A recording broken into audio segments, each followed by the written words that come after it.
여러분 안녕하세요. 저는 트렌드코리아 톡톡 진행을 맡은 노무아입니다. 오늘 시간도요, 언제나 가까이 인물을 모셔서 즐거운 이야기 들어보는 가까이톡으로 시작을 해보려고 하는데요. 오늘도 특별한 손님 모셨습니다. 가수 리누 씨와 함께합니다. 어서 오세요. 안녕하세요. 반갑습니다. 가수 리누입니다.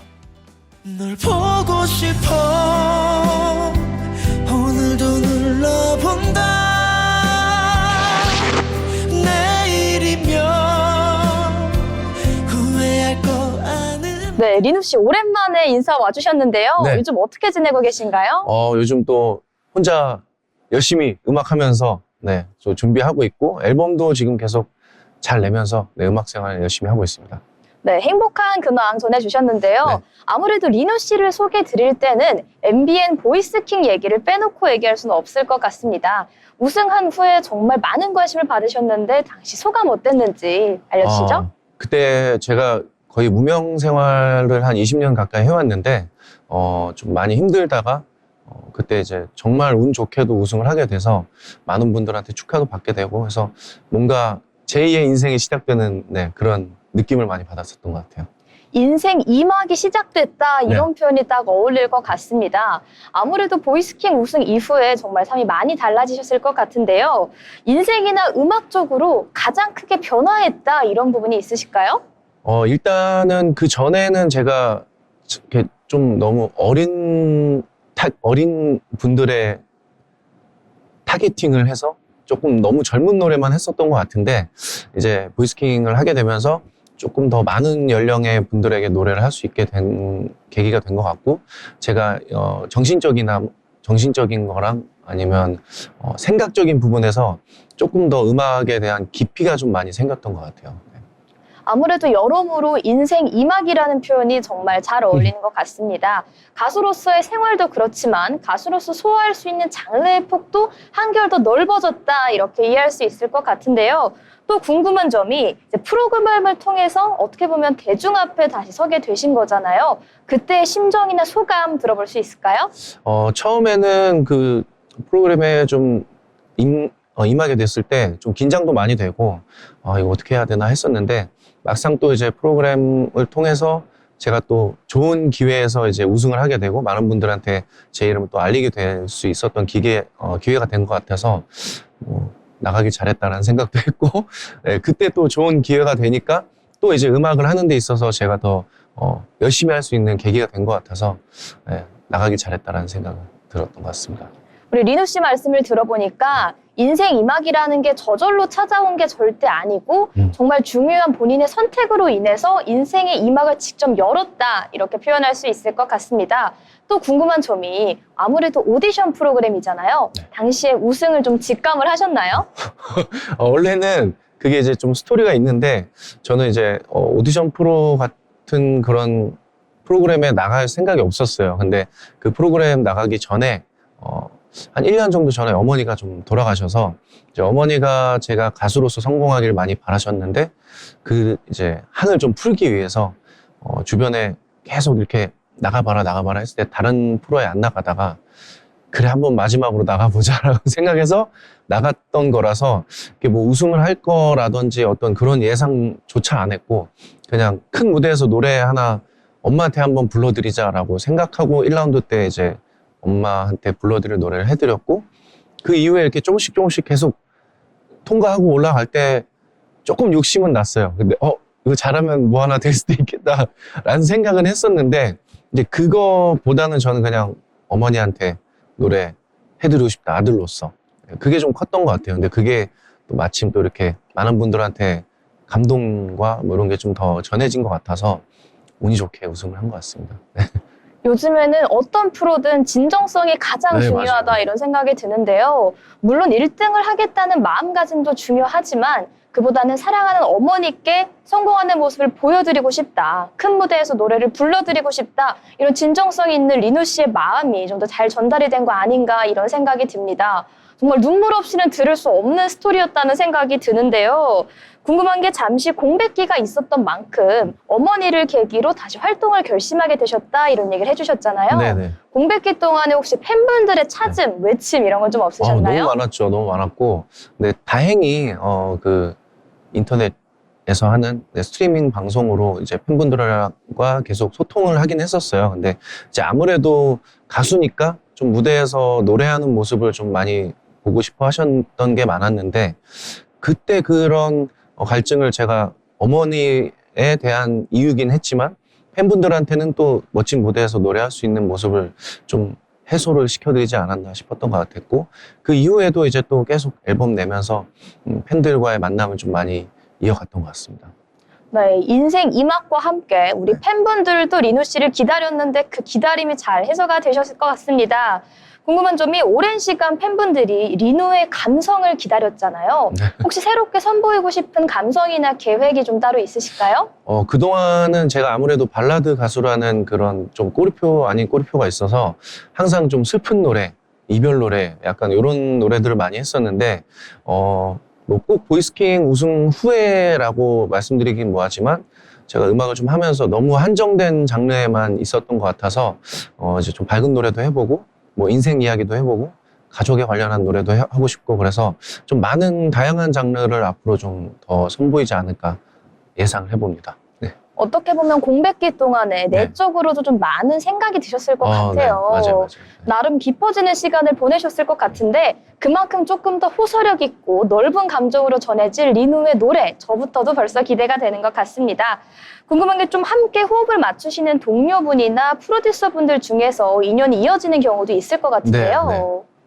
제가 뭐 정말 많은 분들이 주변에 있죠. 또 혼자 살아갈 수 없는 이런 또 직업이다 보니까 주변에 많이 있는데, 최근에 제가 가수 리치라는 친구가 있어요. 네, 그 친구가 이렇게 행사를 다니다가 우연히 마주치게 됐는데, 물론 그 리치라는 친구는 워낙 또 유명했던 친구여서 저는 그 친구를 알았지만 그 친구는 저는 잘 몰랐던 그런 상황이었는데, 이렇게 같이 또 행사 다니고 하면서 좀 많이 친해졌거든요. 근데 참 저보다 나이는 어린데 생각도 되게 깊은 것 같고, 음악적인 그런 관점도 좀 저랑 얘기가 많이 통하는 것 같아서 같이 작업하면 어떨까라는 생각도 좀 하고 있어서 같이 좀 음악적으로 많이 활동을 많이 하고 싶은 생각입니다. 그 친구는 어떨지 모르겠는데 같이 할 것 같아요. 네, 이번 기회를 통해서 우리 그럼 리치 씨에게 영상 편지 간단히 한번 보내보실까요? 리치? 카메라 어디만 여기 여기 보고 해주시면 됩니다. 리치야, 형이 사랑한다. 같이 뭐 하나 해보자. 아주 짧고 굵은 러브콜 강렬하게 보내주셨는데 오늘 의상도 되게 강렬한 걸 입고 오셨어요. 그런가요? 가운데에 꽃이 딱 있는 게 좀 심장 같아 보이거든요, 지금. 저는 근데 평소에 이렇게 그 뭐라고 해야 되죠? 발라드 가수라서 뭐 항상 좀 이렇게 자켓 아니면 뭐 이렇게 좀 갖춰져 있는 옷을 많이 예전에는 입었었거든요. 근데 요즘은 조금 다행히도 그냥 트렌드가 요즘 너무 이렇게 격식 갖춘 옷도 많이 안 입기도 하는 것 같아서 조금 자연스러움을 추구하다 보니 그리고 니트를 좀 좋아하는데 이런 걸 좀 좋아해요. 얼굴이 못생겨서 좀 화려한 옷을 입으면 좀 시선이 분산된다고 들어가지고 이런 옷을 좀 좋아합니다. 네, 농담도 너무 재밌게 해주시는 리누 씨와 오늘 방송 함께 이어가고 있는데요. 이따 니트 정보가 궁금하니까 저한테 전해주시면 될 것 같고요. 궁금한 점이 또 개인적으로 요즘 리누를 지탱해주는 힘이 있다. 이게 좀 무엇일까요? 저를 지탱해주는 힘이요. 아무래도 팬분들이시겠죠. 그래서 항상 이런 표현을 하면 맞을지 모르겠는데 관종이라는 그런 저도 그런 이제 사람 중에 하나고, 어떤 누군가의 관심이나 사랑을 받음으로써 그걸로 이제 또 견디고 버티고 살아가는 사람이라서 아무래도 이제 팬들의 그런 사랑이나 뭐 혹은 저를 기다려 주시는 분들 그런 분들 때문에 또 음악을 해가는 것 같아서 팬분들이 항상 좀 있어야 되지 않나 그런 생각으로 음악하고 있습니다. 네, 관종이라는 재미있는 표현을 사용해 주시긴 했지만 사실 요즘 관종이라는 단어가 좀 부정적으로 쓰이는 경우가 있잖아요. 저는 그렇게 생각하진 않습니다. 왜냐면 관심을 받아야 되는 사람이 있는 반면 누군가 내가 사랑하고 내가 애정하는 대상에게 관심을 줌으로써 행복해지는 사람들이 분명히 있다고 생각을 하거든요.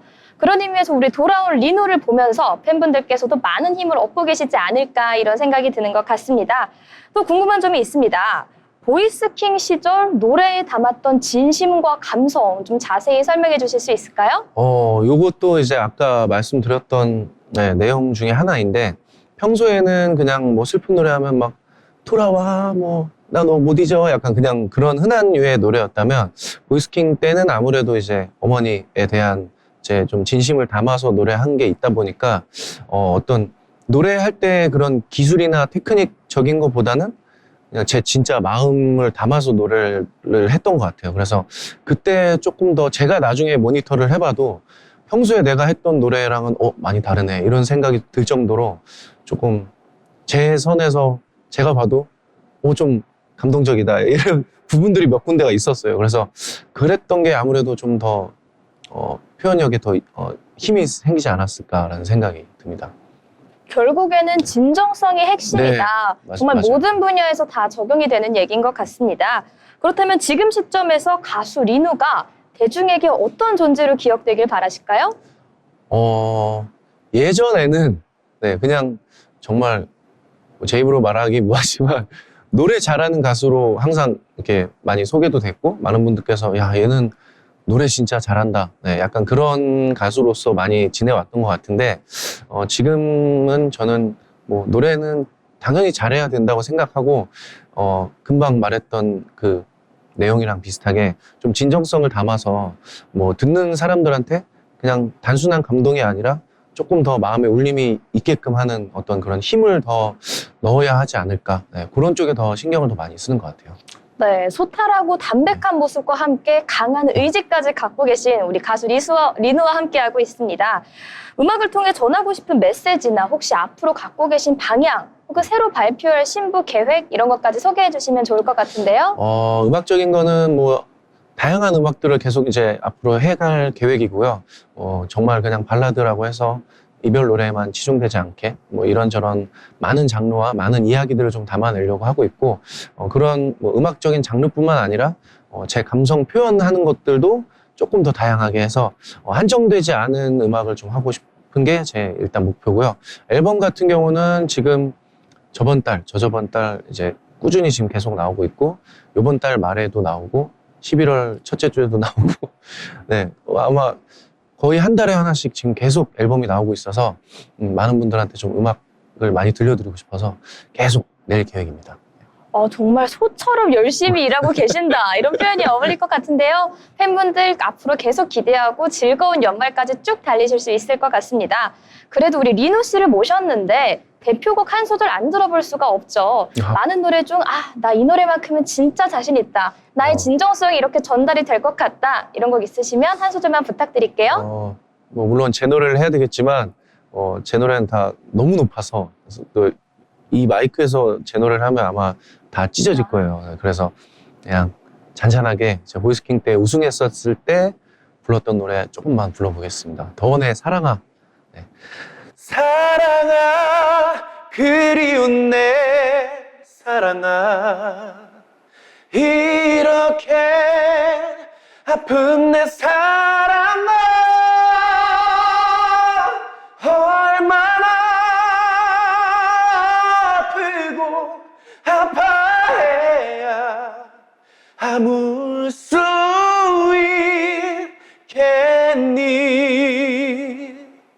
감사합니다.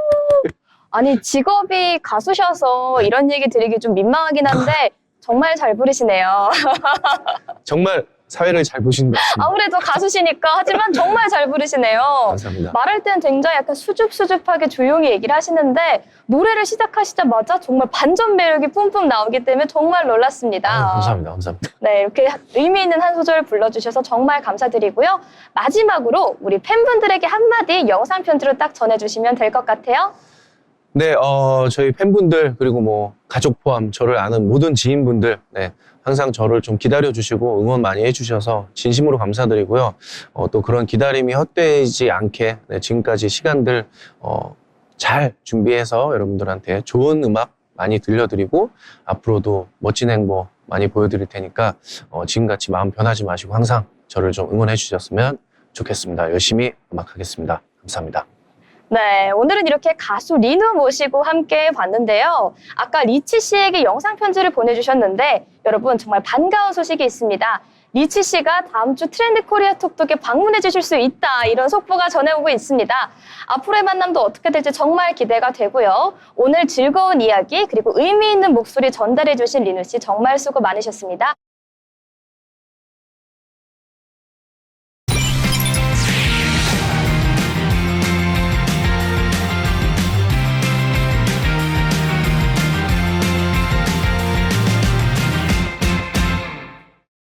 이번 시간은 대한민국을 뒤흔들었던 경제 이슈에 대해서 짚어보는 경제톡톡 시간입니다. 오늘도 편지의 기자와 함께합니다. 어서 오세요. 네, 안녕하세요. 네, 오늘 준비한 소식들 상당히 많으실 거라는 생각이 듭니다. 에이펙 정상회담이 진행되는 슈퍼위크였던 만큼 경제적으로 살펴볼 만한 중요한 이슈들 굉장히 많았는데요. 먼저 국내 증시가 마침내 꿈의 4천을 넘었습니다. 하지만 이 상승이 경기의 회복으로 바로 이어진다고 보긴 이르다는 지적도 나오고 있는 상황인데요. 네, 27일 코스피가 전거래일 대비 2.57% 상승하면서 마감했는데요. 네, 지수 도입 이후 45년 만에 4천선을 돌파했고 국내 성장 채가총액은 3,300조 원을 넘어섰습니다. 그렇다면 어떤 종목이 상승장을 주도했을까요? 상승을 이끈 건 역시 반도체주였습니다.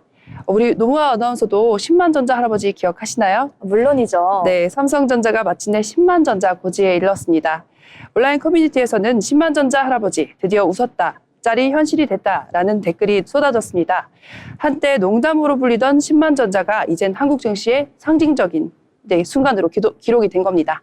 이제 더 이상 관련된 밈을 하나도 놓치고 진행하면 안 될 것 같다는 생각이 듭니다. 한때 밈으로만 활용됐던 10만전자가 드디어 현실이 됐다 이렇게 볼 수 있을 것 같네요. 그렇습니다. SK하이닉스도 4% 넘게 오르면서 53만 원대 신고가를 썼고 코스닥도 900선을 회복했습니다. 특히 외국인과 기관이 동시에 순매수에 나서면서 시장을 이끌어 올렸습니다. 하지만 이 주가의 상승이 바로 경기의 회복으로 이어지는 건 아니다라는 예리한 분석 역시 나와주고 있습니다. 네, 맞습니다. 최근 미국에서도 비슷한 진단이 나왔습니다.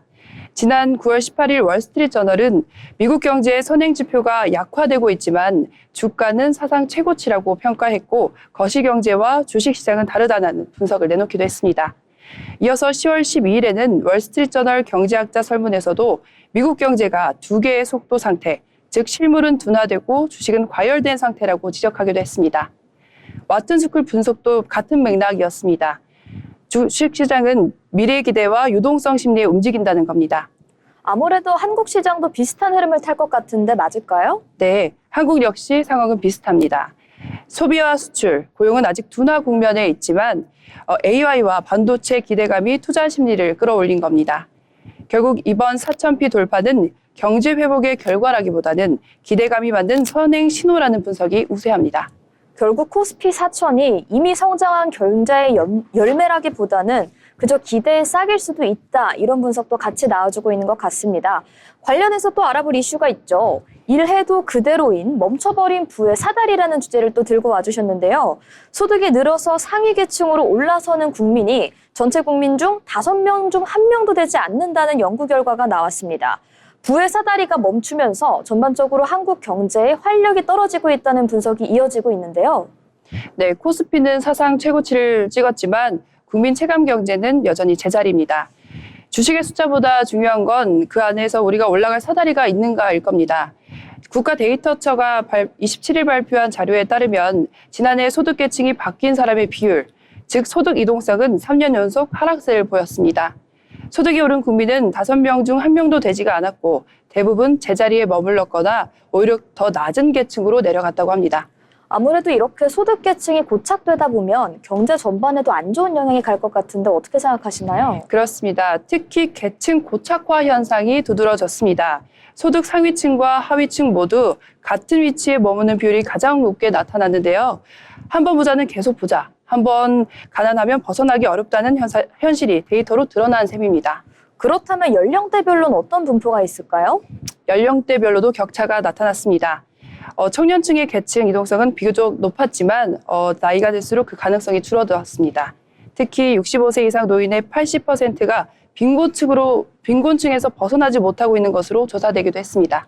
그럼 이 같은 흐름을 전문가들은 어떻게 분석하고 있는지가 좀 궁금합니다. 네, 전문가들은 이런 흐름이 단순한 소득 문제를 넘어서 경제의 역동성 자체를 약화시키는 신호라고 경고하기도 했습니다. 결국 부의 사다리를 다시 움직이게 하는 건 숫자나 보여주기식 숫자나 지표가 아니라 기회의 복원이라는 지적입니다. 네, 아무리 열심히 일해도 나아지지 않는 사회, 이제는 얼마를 버는지보다 올라갈 가능성이 있느냐에 대한 질문이 커진 것 같습니다. 그럼 다음 이슈로 넘어가 보도록 하겠습니다. 여러분, 날씨가 쌀쌀해지면서 다시 한번 연말이 다가오고 있는데요. 연말하면 또 송년회를 빼놓을 수 없을 것 같습니다. 하지만 예전처럼 술에 넘치는 송년회 자리는 생각해보기 힘든 것 같은데요. 요즘은 취하지 않는 한 잔, 무알콜이나 저칼로리 맥주가 회식을 채우고 있다고 합니다. 네, 올해 연말 회식 시즌에는 맥주 판매량은 오르겠지만 술의 도수는 낮아질 전망으로 예상하고 있습니다. 얼마나 마셨느냐보다 어떤 잔을 선택하느냐가 중요한 시대가 된 겁니다. 시장에서도 이런 트렌드가 반영이 되고 있을까요? 그렇습니다. 국내 전체 맥주 시장은 정체되어 있지만 무알콜, 저칼로리 맥주만 유일하게 성장세를 보이고 있습니다. 시장 조사기관 유로모니터에 따르면 국내의 무알콜 맥주 시장 규모는 2021년 약 415억 원에서 2023년 640억 원대로 2년 새 55% 이상 증가했습니다. 2024년 이후에도 두 자릿수 성장세가 이어지고 있는데요. 즉 물가 부담과 경기 둔화 속에서도 술을 덜 마시지만 다르게 즐기는 소비가 빠르게 확산되고 있는 겁니다. 그럼 왜 이렇게 무알콜 맥주가 유난히 인기를 끄는 걸까요? 네, 핵심은 MZ세대의 가치관 변화였습니다. 우선 건강과 자기관리가 대세화된 건데요. MZ세대는 술로 푸는 세대가 아니라 다음 날을 생각하는 세대라고 합니다. 분위기만 맞추면 된다는 인식이 회식 자리에서도 확산됐습니다. 두 번째로는 칼로리 부담 감소입니다. 편의점 조사에 따르면 무알콜 맥주 소비자의 70% 이상이 2030 여성이었습니다. 맛은 유지하면서도 몸의 부담이 적다는 점이죠. 그리고 세 번째로는 온라인 구매 편의성입니다. 도수 1% 미만 제품은 음료로 분류가 되기 때문에 마켓컬리, 쿠팡 등 온라인몰에서 쉽게 살 수가 있다고 합니다. 비대면 쇼핑에 익숙한 MZ세대와 잘 맞는 구조죠. 도수 1% 미만 제품은 음료로 구분된다는 건 방금 처음 한 사실인 것 같습니다. 그리고 전반적인 회식 문화 자체가 달라진 것도 이 같은 사실에 영향을 끼친 것 같은데요. 네, 예전에는 잔을 비워야 한다라는 게 추세였다면 이제는 참석이 예의로 바뀌었습니다. 이런 변화에 맞춰 주류 회사들도 빠르게 대응하고 있습니다. 하이네켄, 칭따오, 테라 등 주요 브랜드가 제로와 라이트 제품을 내놨고 리테일 플랫폼 컬리에서는 무알콜 음료 판매량이 전년 대비 2.3%가 증가했습니다. 이제 그럼 회식 문화 자체도 많이 달라진 영향이 있는 것 같은데 그렇다면 전통 맥주 시장은 어떤 변화를 겪고 있을까요? 연말 회식으로 일시적인 출하량 증가는 예상이 되지만 전통 맥주 시장의 완전한 회복으로 보기는 어렵습니다. 젊은 세대의 주류 소비 자체가 줄었기 때문입니다. 결국 회식은 늘어도 취하는 술은 줄었고 분위기용 무알콜 맥주가 그 자리를 대신하는 흐름입니다. 결국 이 같은 현상은 단순한 게 아니라 세대적인 변화의 트렌드라고 보면 될 것 같습니다. 네, 맞습니다. 이제 술은 사회적 의무가 아니라 선택이 됐습니다. 건강과 자기관리 그리고 여유를 우선시하는 MZ세대의 소비가 주류시장의 구조 자체를 바꾸고 있는 겁니다. 결국 올해 연말 주류 시장의 키워드는 가볍게, 건강하게, 즐겁게가 됐는데 무알콜 저칼로리 주류가 불황 속에서도 성장하고 있는 겁니다. 아무래도 회식 자체는 그대로지만 그 안에 어떤 한 잔이 담겼는지가 달라지고 있는 것 같습니다. 오늘 경제톡톡 시간 이렇게 경제와 관련된 문화와 사회적 현상까지 살펴보고 있는데요. 다음으로 불황 속 영포티라는 이슈까지 다뤄보도록 하겠습니다. 경기 침체와 소득 정체 속에서도 소비의 중심이 되고 있는 세대가 있다고 합니다. 여러분 최근에 영포티라는 단어 혹시 들어보셨을까요? 젊은 감성을 유지하려는 40대를 뜻한다고 하는데요. 한때는 힙의 상징이었던 이들이 요즘엔 허세와 늙은 힙스터라고 불리며 조롱을 받는다고도 합니다. 하지만 그들의 소비를 과연 단순한 허세라고만 볼 수 있을까요?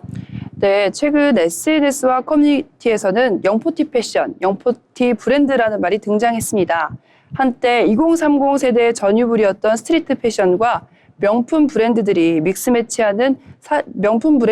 믹스매치하는 40대들이 늘어나면서 젊게 살고 싶은 중년이라는 밈이 생겨난 겁니다. 젊게 살고 싶은 중년이라 저에게 그냥 재미있는 밈처럼 느껴지는데 문제가 되는 이유가 있을까요? 네, 문제는 이 트렌드가 허세 소비로 불리면서 비판을 받고 있다는 겁니다. 40대가 억지로 젊은 척한다, 현실 감각이 없다라는 조롱이 이어지고 있습니다. 하지만 전문가들은 이 현상을 생존형 소비, 즉 정체성 방어 심리로 해석하고 있습니다.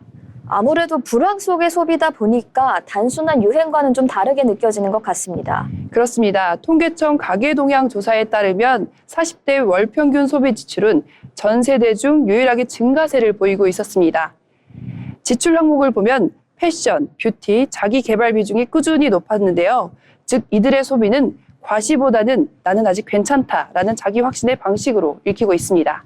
아무래도 SNS가 중심이 되는 시대다 보니까 이런 사회적 변화의 트렌드가 SNS상에서도 반영이 될 것 같은데요. 분석해볼 포인트 있을까요? 네, 그렇습니다. SNS에서는 이런 움직임이 영포티 챌린지로 확산되고 있다고 합니다. 아재가 힙하면 안 되다, 나도 내 인생의 주인공 같은 문구가 붙은 짧은 영상이 수천 개 이상 올라오고 있습니다. 소비는 결국 세대의 언어라는 점, 영포티는 그 언어로 불안한 시대에 자신을 표현하고 있는 겁니다. 결국 허세라기보다는 불황 속에서도 자기 자신을 잊지 않기 위한 몸부림이라고 보는 게 정확할 것 같습니다. 맞습니다. MZ세대가 소비로 자유를 표시한다면 영포티는 소비로 존재를 증명하고 있습니다. 이제는 소비가 단순한 지출이 아니라 세대별 생존 전략의 한 형태가 된 시대입니다. 네, 이렇게 마지막 이슈까지 알아봤는데요. 코스피 4천을 돌파한 기록적인 순간부터 영포티라는 재미있는 사회적인 밈까지 폭넓게 알아보는 경제톡톡 시간이었습니다. 오늘 저희가 경제톡톡에서 준비한 내용 여기까지고요. 함께해 주신 평기자 감사합니다.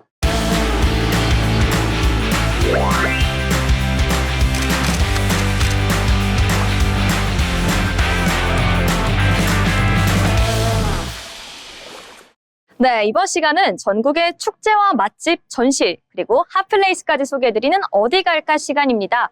오늘은 어디로 떠나볼까 고민을 해봤는데요. 오늘의 목적지, 바로 포항입니다.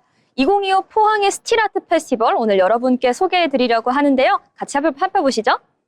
2025 포항 스틸아트 페스티벌의 경우에는 철이 예술이 되는 도시라는 슬로건을 가지고 진행을 하고 있습니다. 올해로 14번째를 맞이했다고 하는데요.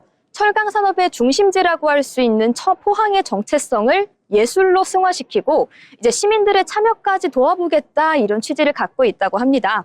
올해는 특히 빛과 쇠라는 주제를 갖고 지난 10월 25일 개막해서 올해 11월 9일까지 진행될 예정입니다.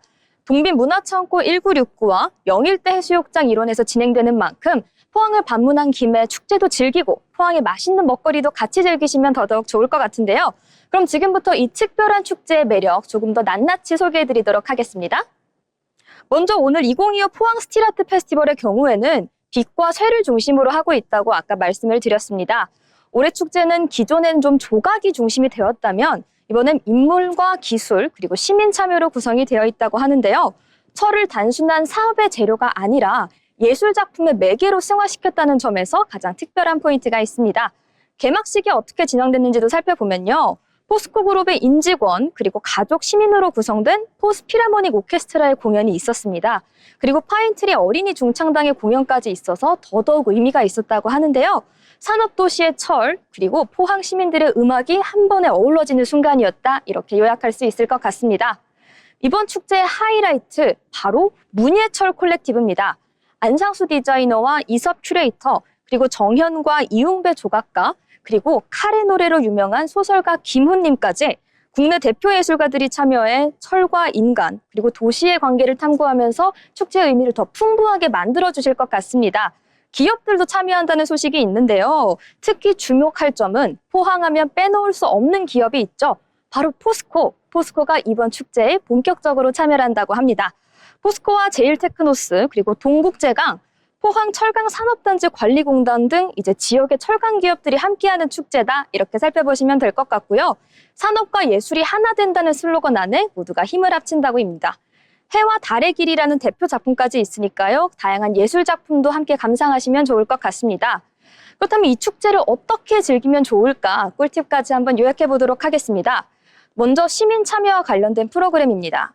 특히 철철 공작소에서는 전시 연계와 관련된 체험 프로그램을 통해 직접 철공예를 경험할 수 있다고 하는데요. 그리고 스틸아크 워크숍에서는 작가와 함께 철예술 작품을 직접 만들어 볼 수 있는 정말 특별한 기회가 제공이 됩니다. 관람 프로그램도 다양하고 알차게 준비가 되어 있는데요. 전문 해설사와 함께하는 도슨트 투어, 그리고 재미있는 스탬프 투어, 그리고 철의 역사와 예술을 잇는 도시 투어까지 알차고 다양한 프로그램 등이 준비되어 있으니까요. 예술 작품을 감상하는 한편 관람 프로까지 직접 참가하시면 더더욱 풍부하게 축제 즐기실 수 있을 것 같습니다. 그리고 요즘 포항이 정말 뜨겁습니다. 이 포항 스틸아트 페스티벌과 더불어서 에이펙 정상회의가 열리면서 포항이 이제 글로벌 해양관광 중심 도시로 주목을 받고 있는 상황인데요. 오늘 10월 29일 영일대 수욕장에서는 에이펙 2025 정상회의 기념 포항 불꽃쇼가 열립니다. 그랜드 로보틱 퍼포먼스와 함께 불꽃 드론 아트쇼가 펼쳐지고요. 무려 11월 1일에는 송도 해수욕장에서 낙화놀이와 미니 불꽃쇼까지 함께 감상하실 수 있을 것 같습니다. 이외에도 포항 스틸아트 페스티벌, 포항 국제음악제, 해양미식축제 등 다양한 행사가 뒤를 이을 예정입니다. 그리고 포항의 관광 성과도 눈부시다고 볼 수 있는데요. 여러분, 이번 추석 연휴에만 무려 16만 명의 관광객이 포항을 찾았다고 합니다. 흐린 날씨에도 불구하고 이런 성과를 거둘 수 있었던 건 체류형 관광도시로서 포항이 얼마나 큰 가치를 갖고 있는지 증명해준 셈이죠. 특히 K-드라마 마케팅이 좀 효과를 보이고 있는데요.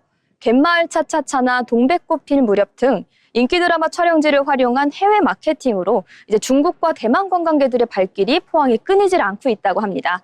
특히 숙박 플랫폼과 협업해서 에이펙 기간 동안 포항 소재에 있는 숙박시설을 이용한다면 최대 4만 원까지 할인을 해주는 혜택이 제공되고 있다고 하니까요. 포항에 관람을 방문한 계획이 있으신 분들께서는 꼭 주의 깊게 챙겨주시면 좋을 것 같습니다. 마지막으로 포항 시립미술관 그리고 포항의 인프라와 관련된 소식까지 이렇게 전해드리도록 하겠습니다. 2009년 개관한 포항 시립미술관은요. 지난 16년간 스틸아트라는 독자적 브랜드의 가치를 확고히 해왔습니다. 금속과 예술의 융합을 시도하면서 산업도시의 이미지를 이제 문화도시로 바꾸겠다는 포부를 보였었는데요. 그동안의 성과도 대단합니다. 어린이부터 시니어까지 세대별로 계층을 달리한 맞춤형 관람 프로그램을 제공했었고요. 여기에도 약 13만 명이 참여했다고 합니다. 그리고 문화체육관광부 주관 사업에도 잇따라 성장하면서 이 포항시립미술관의 가치를 증명했다 이렇게 볼 수 있을 것 같습니다. 그리고 곧 제2관도 완공될 예정이니 이 미술관에 관심이 있으신 분들께서는 주의 깊게 뉴스 팔로우업 하시면 좋겠습니다. 더불어 관련된 뉴스는 항상 저희 어디 갈까에서 전해드리고 있다는 점 다시 한번 참고 부탁드리고요. 여러분 이렇게 오늘은 포항 2025 스틸아트 페스티벌과 더불어 포항과 관련된 이슈까지 알아보는 시간 가져봤습니다. 여러분 가을 날씨 포항의 바닷바람과 함께 즐기면 더더욱 좋을 것 같다 이런 생각이 드는데요. 오늘 알려드린 정보 토대로 포항 관광 즐겁게 즐기시고 행복한 가을 마무리하시면 정말 좋겠습니다. 지금까지 어디 갈까였습니다.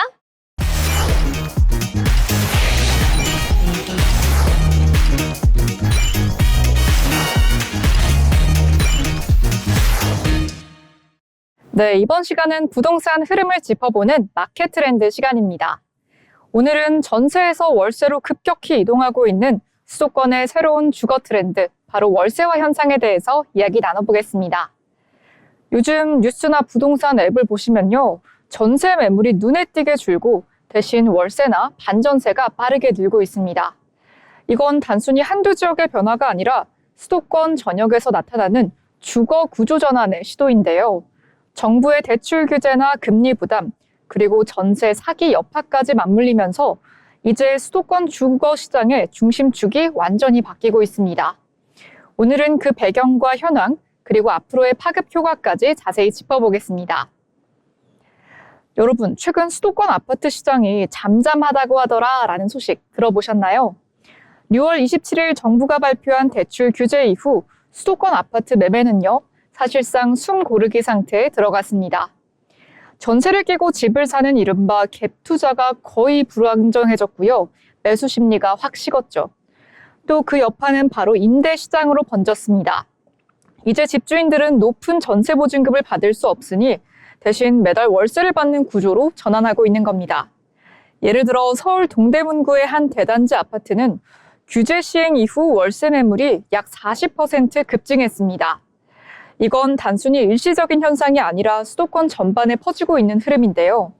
월세화 시대의 개막을 보여주는 상징적인 변화라고 할 수 있겠습니다.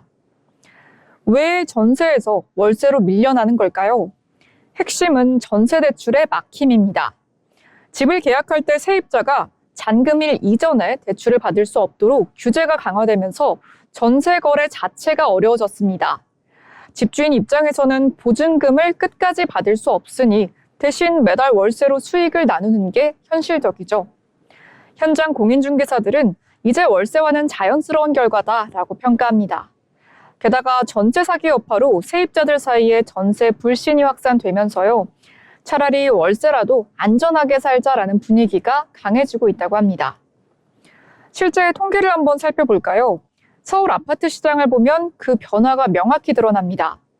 작년 같은 기간 대비 전세 매물은 약 3,300건 감소한 반면 월세 매물은 3,800건이나 증가했습니다. 특히 6.27 대책 이후 한 달 사이에만 전세는 700건 줄고 월세는 400건 이상 늘었죠. 이건 단순히 가격이 오르내리는 차원이 아니라 거래 형태의 구조적인 이동을 의미합니다. 현재 수도권 전체 임대 시장에서 월세가 차지하는 비중 얼마일까요? 무려 46%에 달한다고 하는데요. 3년 만에 10%포인트 넘게 상승을 한 것입니다. 이제 전세는 점점 희소한 상품이 되어가고 있고요. 수도권 거주자들의 주거비 지출 구조가 빠르게 바뀌고 있습니다. 그럼 월세 실제로 얼마나 오른 걸까요? 올해 상반기 수도권 아파트 월세 상승률은 5.2%를 기록했습니다. 같은 기간 전세나 매매가의 상승률이 1%에서 2%에 그친 걸 감안하면 월세 훨씬 가파르게 오르고 있는 것입니다. 특히 1인 가구와 청년층 밀집 지역에서는 상승폭이 더 크다고 합니다. 서울 마포, 성동, 강서구 일대에서는 보증금 5천만 원 기준 월세가 10만 원에서 20만 원 이상 오른 사례가 많습니다.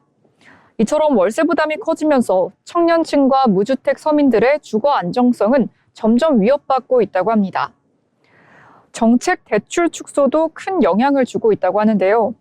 버팀목 전세대출 같은 정책금융의 한도가 축소되면서 전세를 유지하던 서민층이 직접적인 타격을 받았습니다. 세입자들은 전세로 살고 싶어도 대출 한도가 부족해서 보증금을 마련할 수 없는 상황에 놓였고 결국 월세로 밀려나게 된 것이죠.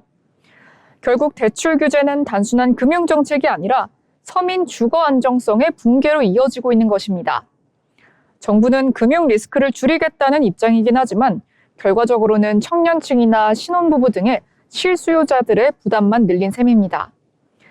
시장에서는 이대로면 전세는 사라지고 월세 공화국으로 가는 길이 얼마 남지 않았다라는 우려까지 나오고 있습니다. 그럼 청년층 입장에서는 과연 어떨까요? 청년층의 현실은 더 냉혹합니다. 서울과 수도권에서 거주하는 청년 10명 중 8명은 전월세에 의존하고 있고요.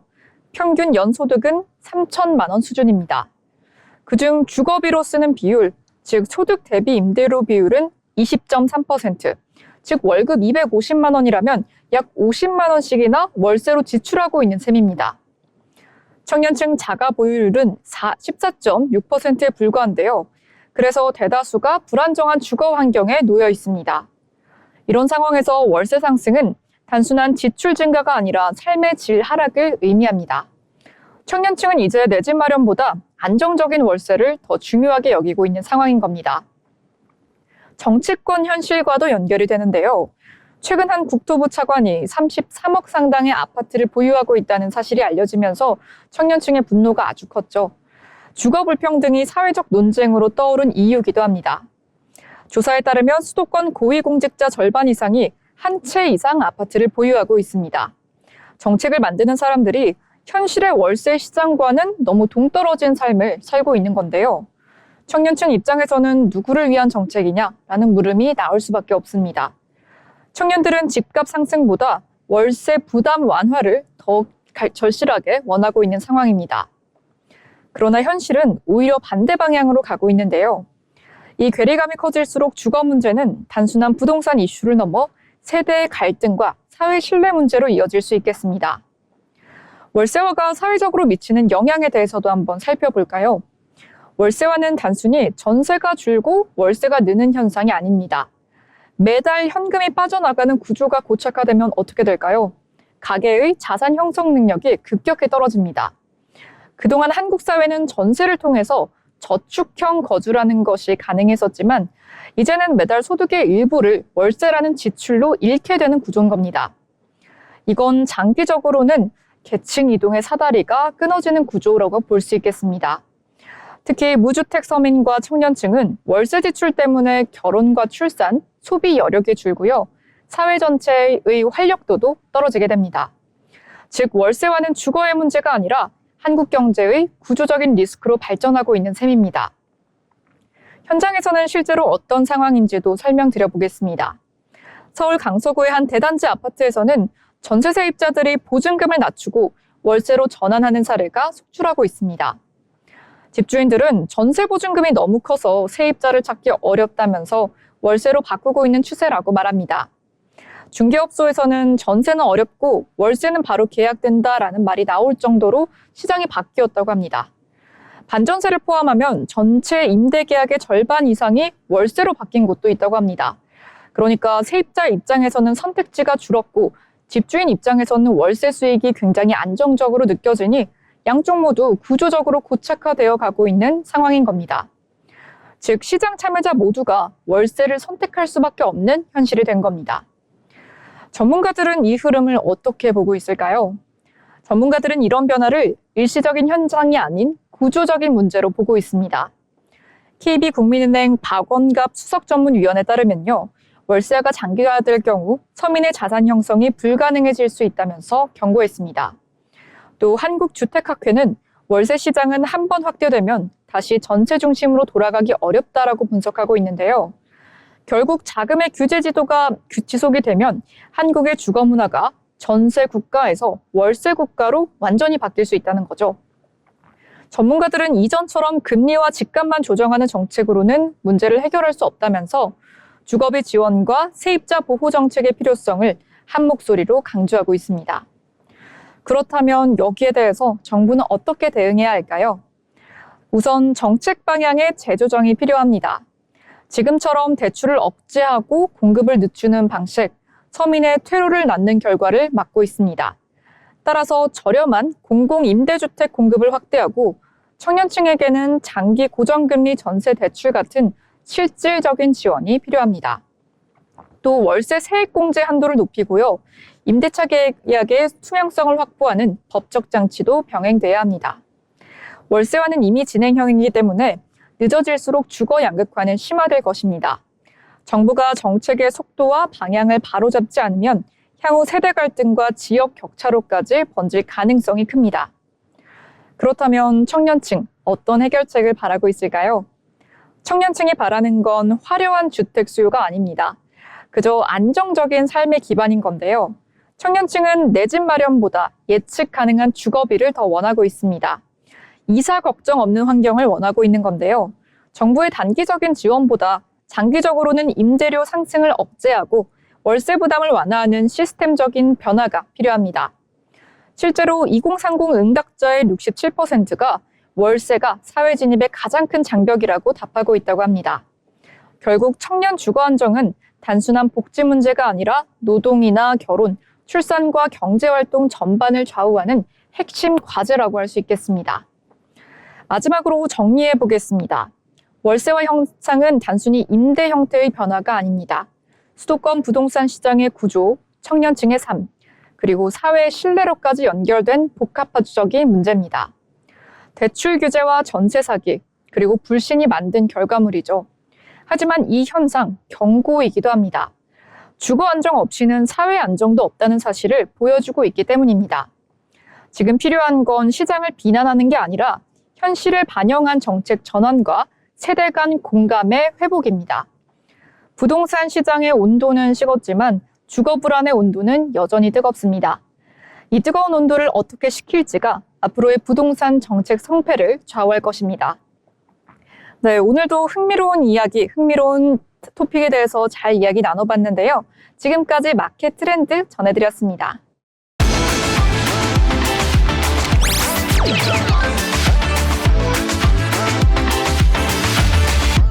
그럼 저희는 아까 리노의 곡은 들어보지 못했잖아요. 그 아쉬움 달래보기 위해서 리노의 010 뮤직비디오 감상하면서 우리 리노 보내드리도록 하겠습니다. 시청해주신 여러분 고맙습니다.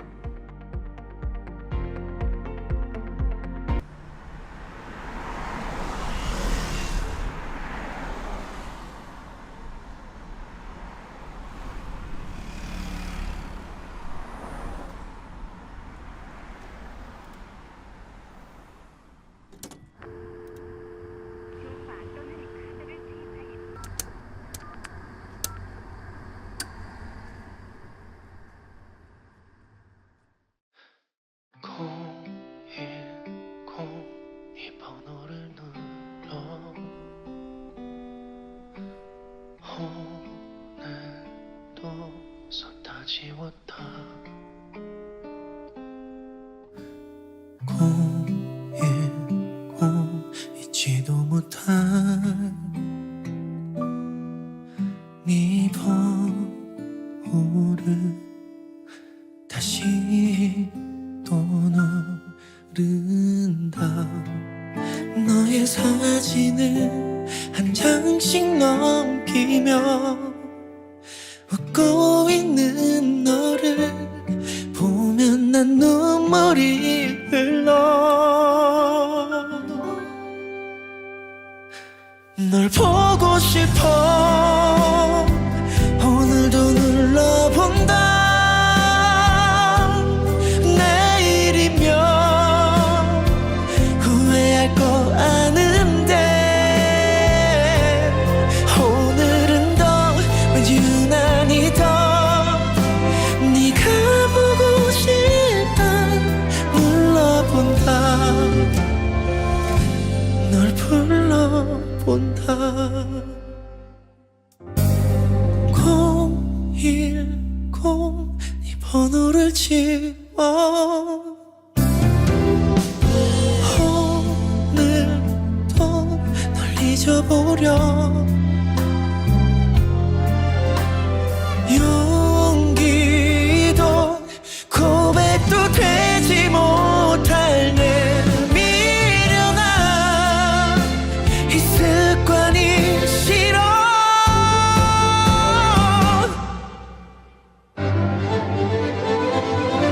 널 보고 싶어 오늘도 눌러본다 내일이면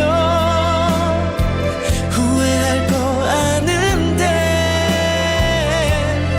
오늘만은 왠지 오늘 밤은 네가 받아줄 것만 같아서 널 불러본다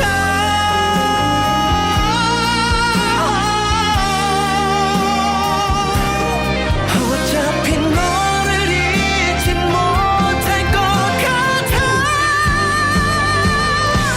널 보고 싶어 오늘도 불러본다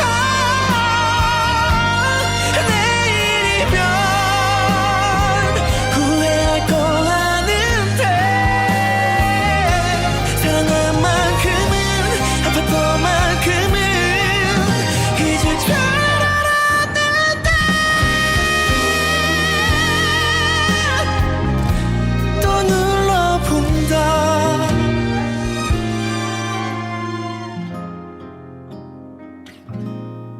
널 그려본다